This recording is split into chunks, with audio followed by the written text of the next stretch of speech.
একটা দেশ যেখানে প্রেসিডেন্ট আছে এবং নির্বাচন হয়, কিন্তু আসল ক্ষমতা একজন মানুষেরই হাতে। আপনারা কি জানেন সেই দেশটা কি? সেই দেশটির নাম হলো ইরান। তো প্রিয় বন্ধুরা, আজকে আমরা জানতে চলেছি আলী রুহুল্লাহ খমেনি থেকে আয়াতুল্লাহ খামেনি পর্যন্ত হিস্টোরি। ইরান যেখানে একটি ধর্মীয় নেতা পুরো দেশকে কিভাবে নিয়ন্ত্রণ করে, কিভাবে শুরু হলো এই গল্প।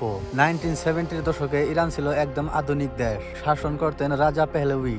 যুক্তরাষ্ট্রের একদম ঘনিষ্ঠ বন্ধু ছিল, কিন্তু সাধারণ মানুষ ছিল বিক্ষোভ, দুর্নীতি আর স্বৈরাচার, ধর্মীয় মূল্যবোধ হারানোর অভিযোগ। এই সময়ে আসেন আলী রুহুল্লাহ খমেনি। তিনি ছিলেন নির্বাসিত এক ধর্মীয় নেতা, কিন্তু মানুষের কাছে ছিল হিরো। কিন্তু 1979-এ ইরানে ঘটে যান ইরানিয়ান রিভলিউশন। সেই রিভলিউশনে ইরানের শাসক পালিয়ে যান আর আলী রুহুল্লাহ খমেনি শাসনে আসেন। এরপরে ইরান পুরো বদলে যায়, কঠোর ইসলামিক আইন চালু করে এবং নারীদের জন্য হিজাব বাধ্যতামূলক করে এবং বিরোধীদের কঠোর শাস্তিও দেয়। ওই সময়ে শুরু হয় ইরান ইরাকের ভয়ঙ্কর যুদ্ধ, যা ইরান দেশটিকে আরো কঠোর করে তোলে। 1981-এ আলী রুহুল্লাহ খমেনির মৃত্যু হয়ে যায়। এরপরে সামনে আসেন আলী আয়াতুল্লাহ খামেনি। অনেকে তাকে দুর্বল ভাবলেও তিনি হয়ে ওঠেন ইরানের সবচেয়ে শক্তিশালী একজন মানুষ। আয়াতুল্লাহ আলী খামেনির সময়ে ইরান আরো শক্তিশালী হয়ে ওঠে। এই শক্তিশালী হওয়া দেখে আমেরিকার সাথে অনেক সম্পর্ক খারাপ হয়ে যায়, যা ইরানের উপরে বহু স্যাংশন লাগিয়ে দেয়। আর মধ্যপ্রাচ্যের শক্তিশালী প্রভাব 2026 পর্যন্ত আজও তার হাতে আসল ক্ষমতা ছিল। কিন্তু হঠাৎ করে আমেরিকা এবং ইসরায়েলে 28শে ফেব্রুয়ারি হামলা করে। সেই হামলায় আয়াতুল্লাহ আলী খামেনি শহীদ বরণ করে। আয়াতুল্লাহ আলী খামেনি মৃত্যুর পর তার ছেলে সুপ্রিম লিডার হন মোস্তফা খামেনি। আলী মোস্তফা খামেনি তার বাপের থেকে আরো কয়েক গুণ শক্তিধর নেতা হয়ে উঠেছে। ওই যে কথাই আছে না, বাপ কা বেটা সিপাহী কা ঘোড়া।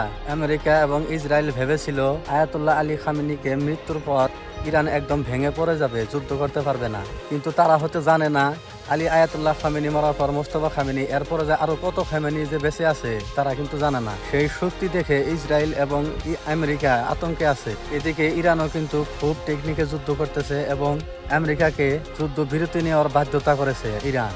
এখন কিন্তু ডোনাল্ড ট্রাম্প পাকিস্তানকে দিয়ে ইরানের কাছে প্রস্তাব দিয়েছে যে যুক্তরাষ্ট্র এবং ইরানের মধ্যে শান্তি আলোচনা করতে চায়। কেন মিস্টার ডোনাল্ড ট্রাম্প, তোমার হাওয়া কি ঢিলা হয়ে গেল এখন? এরপর মিস্টার ডোনাল্ড ট্রাম্প নরেন্দ্র মোদীর সঙ্গেও ফোনালাপ করেছে। যুদ্ধ থামাতে ডোনাল্ড ট্রাম্প বিভিন্ন দেশের এখন হাতে পায়ে ধরতেছে। প্রিয় বন্ধুরা, ওই যে কথাই আছে না যে সব জায়গায় দাদাগিরি চলে না, দাদাগিরি তোমার বাড়ি করে দিছে ইরান। ডোনাল্ড ট্রাম্প বিভিন্ন দেশের হাতে পায়ে ধরার কারণ হলো, প্রিয় বন্ধুরা, ইরান কিন্তু বহুত চালাকি করে স্টেট অফ হরমুজকে বন্ধ করে দিয়েছে। এখন পুরো পৃথিবীর প্রেসার ডোনাল্ড ট্রাম্পের উপরে পড়েছে। আরো একটি ভালো খবর হলো যে এই প্রস্তাবগুলো ইরান সরাসরি না বলে দিয়েছে যে আমেরিকার সাথে এবং ইসরায়েলের সাথে কোনো শান্তি আলোচনা চলবে না। শান্তি আলোচনা কেন করবে প্রিয় বন্ধুরা? যে তারা এমন দাদাগিরি করেছে, ইরান কি সহ্য করবে যে তাদের দেশের সুপ্রিম লিডারের ঘরের উপরে তোমরা মিসাইল মেরে সুপ্রিম লিডারকে মেরে ফেলবে, তার সঙ্গে আরো 40 জন টপ লিডারকে মেরে ফেলবে? তারা কি যুদ্ধ করা বাদ দিয়ে বসে থাকবে? আমেরিকা কিন্তু বহুত দেশের সাথে দাদাগিরি করেছে। এটা কিন্তু ভেনেজুয়েলা না, এটা কিন্তু ইরান। ইরানের কাছে তোমাদের হার মানতেই হবে। প্রিয় ডোনাল্ড ট্রাম্প, তোমরা নিজেকে সুপার পাওয়ার বলে দাবি করো, তোমরা ছোট ছোট দেশের উপরে হামলা করে নিজেকে সুপার পাওয়ার বলে দাবি করো।